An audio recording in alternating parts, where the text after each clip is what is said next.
Hello everyone, this is Mayank and welcome back to my channel. So today is part of our first video of the new segment called Startups. We'll discuss about how quick commerce work. So before discussing how quick commerce work, let's see briefly what happened in past 2 weeks in the Indian startup segment related to quick commerce. There was a store called Grofers, which rebranded to Blinkit. Grofers used to deliver groceries within 2 to 3 days, in some cases 1 day also. One day the news came out that they are going to pivot to quick commerce where they will deliver grocery in 10 minutes.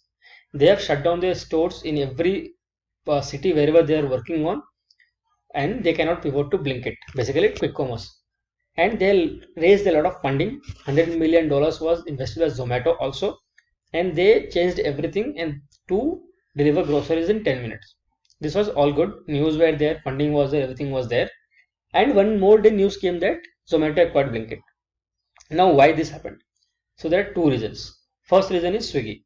So Swiggy basically has a division called Instamart, where they deliver groceries within 20 minutes. And we know how rival Zomato and Swiggy is. So if Swiggy is doing something, Zomato also want to get in the space.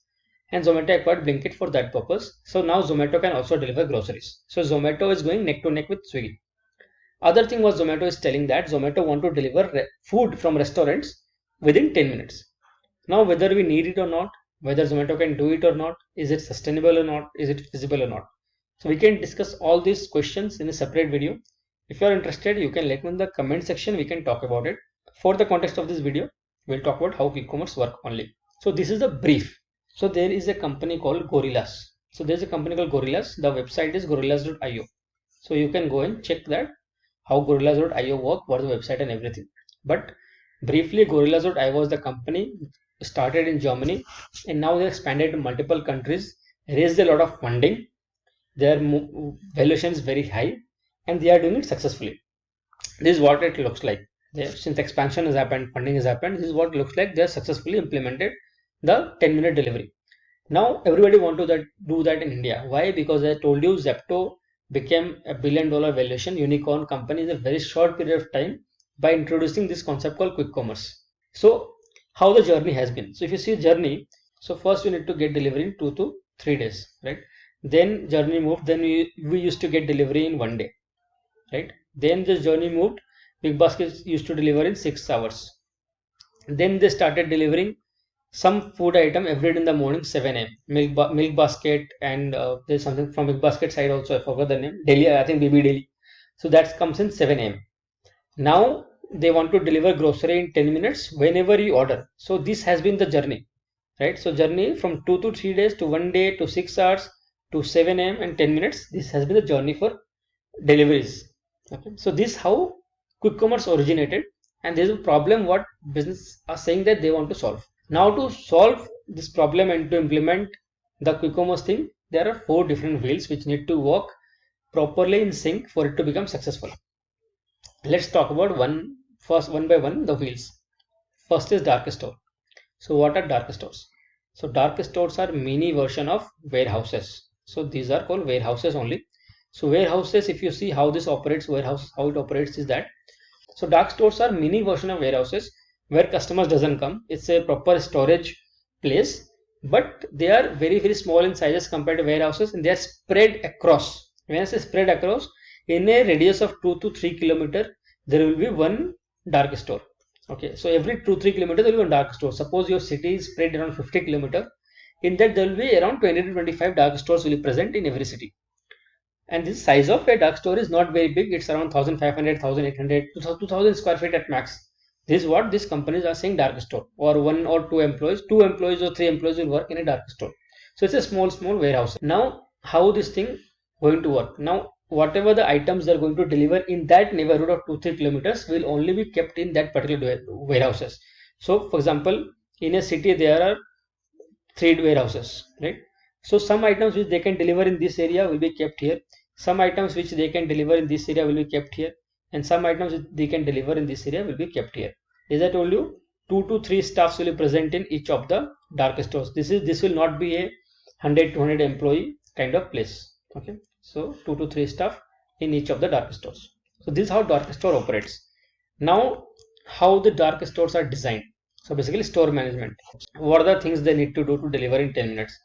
First they need to pick the products from the shelf, from the warehouse. Then they need to pack the product, right? Then they need to deliver.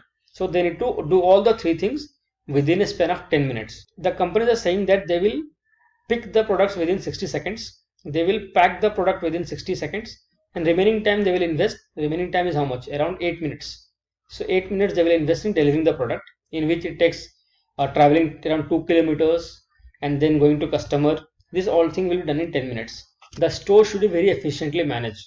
So if you see racks and all, the way the products are put over there, the way the packing can be done, the way picking can be done by the staff, that is very crucial, and that's why store management becomes the second wheel. Now how they do that?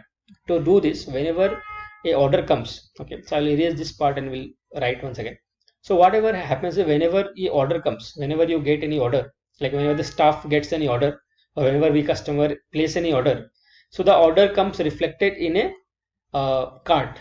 Okay, so these cards, if you see, I don't know how to draw a card, but in every dark stores there will be a card. Okay, in that card there will be a touch screen. In that touch screen, all the orders will be listed one by one. So which stuff? Let's see, this person is the stuff. So he will have the card. So he will carry the card. In the card, all these items order will listed. He will go to each of the racks, pick up objects from this item from each of the. They will pick item from each of the shelf and put it in the cart. Okay, so this entire thing will be done in 60 seconds. Then he will hand over the cart to a person who will responsible for packing. They will have to pack in 60 seconds. In most of the cases, it might also happen that the cart will have packing boxes where he will only pick the items and will pack in the box.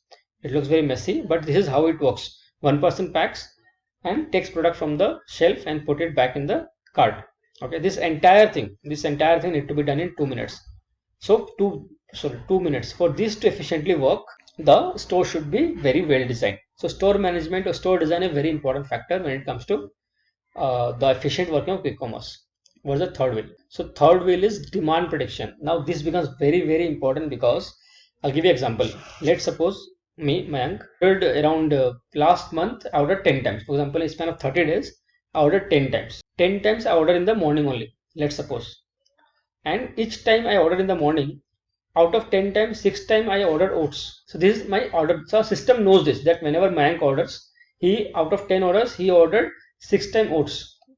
Now 11th time when I order, they know that there is 60% chances there that Mayank will order oats. The way they have thousands of customers and they know who is ordering what. Let's suppose instead of ordering oats in 6 times, out of that 8 times, out of this 8 times, I ordered, for example, I'll say milk. Just give me an example. I ordered milk also 8 times. So they know whenever 11th time Mayank will order, there is a very good chance that there is 80% chance that Mayank will order milk. There is 60% chance that Mayank will order oats. So they know each customer what they will order. And based on that demand prediction only, their entire store is also designed. Which item will be placed first, which item will be placed in the far. So items which have probability, for example, there are two items. One item has a probability of 10%. Okay, when one item of probability is 80%. So probability of item which is 80% will be put up in the shelf which is close to the packing area, and the item with the probability is 10% will be put at the end of the entire store, so that the things which are more frequently ordered, that can be picked up faster. So these are, since the time is so limited, these things need to be organized in very efficient manner for it to work successfully. So I hope you understand demand prediction works very like major thing, because demand prediction helps you to organize the store also. So since you know what items going to order tomorrow, you will procure it faster. So demand prediction also helps in procurement. So procurement, your store design, your packing, everything depends a lot on demand prediction. How do they achieve demand prediction? So if I ask you clearly how somebody will predict demand, and if you are into some kind of tech, if you would have heard some tech commentaries and all, the first thing you will answer is AI or data science. Okay, and that is correct also. So these companies use AI to crunch the data. Okay, so they have a lot of data. They have millions and millions of users. They have ordered in the past for 2-3 years. They have so much of data. So they'll put AI into that. They will crunch the data. They will find some relationship, and they will find a conclusion that okay, these items are ordered this frequently, that item is ordered that frequently. Based on that, they'll predict the demand, and based on that only they will do the procurement and store design and everything. So AI becomes very important here if you want to do the demand prediction. Now you have solved the three things. Then you have taken a dark store, you have created the shelf, and you have created the demand prediction also. So you know who is going to order what at what point in time. So your store has been set up, right? This part is done. What is the fourth wheel? Now, before exploring the fourth wheel, let me ask you a question, and you let me know in the comment section if you would have thought this before I expose this particular fourth wheel. If your store is designed, if your self or I'll say the store arrangement of products are done in a proper way, if your demand prediction AI engine gives you proper good result, is working efficiently, everything should be done correctly now. Since everything has been completed from procurement to delivery to demand, everything has been sorted. What is the fourth wheel? So the fourth wheel is the customer behavior. Now this is an assumption that whenever a customer is given an option for 10-minute delivery, they will opt for the option. And I personally think that yes, that might also happen. I'll give a reason for that. I know that grocers will deliver in next 2 days. So I'll make a list of all the groceries I need. Suppose I made a list, I made in 20 items in that list, and I ordered on Grofers or Big Basket for the any company. Okay. Now when those 20 items comes, I have two things to do. One, I have to arrange the things. Okay.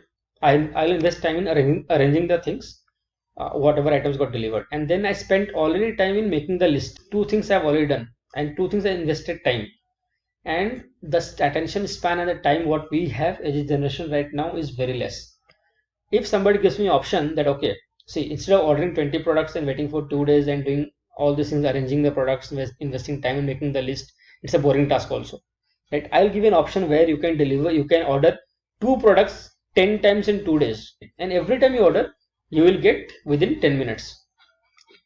So let's suppose in the breakfast, okay, let's suppose I want to have breakfast, I want to have bread and sandwich or bread and ketchup. Okay, now instead of me planning for that and ordering in bulk like 20 products, I can open Blinkit or I can open Zepto, and I can just order bread and I can order ketchup. These two things I can order, and within 10 minutes, by the time I get freshen up, the products will be at my doorstep. So this is the customer behavior what these companies are banking on. So since the attention span is reduced and customer wants everything fast, this is the behavior what is going in the direction, and that is why this quick commerce things will come in the picture. How it can fail? Why this fourth is so important? If suppose customer doesn't want that, customer says no, every 10 minutes I cannot order something, every twice or thrice in a day I cannot order something, and every time somebody comes and knocks on my door, every time I receive, every time I do the payment, all these things, if this thing comes as a resistance, if customer doesn't want that, this customer behavior doesn't change, then this fourth wheel will break and this entire system will collapse. Other thing is that a company stops making money in that completely, which is very unlikely to happen because they will price in a way that they will make a delivery in a way that they will make money over here.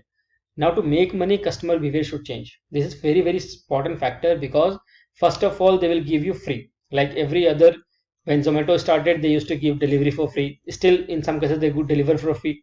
When Uber started, Ola started, they changed the customer behavior. They used to get a lot of offers, so people are using. But whenever they charge a lot of money, delivery charge extra, some customer don't want to pay. Okay, so initially they will give you a lot of offers. Now let's suppose you order only two products, and two products total value is 100 rupees.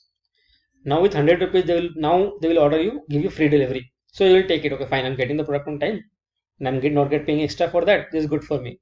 Let's suppose after some time they start charging you 30 rupees for this. Will you pay or not?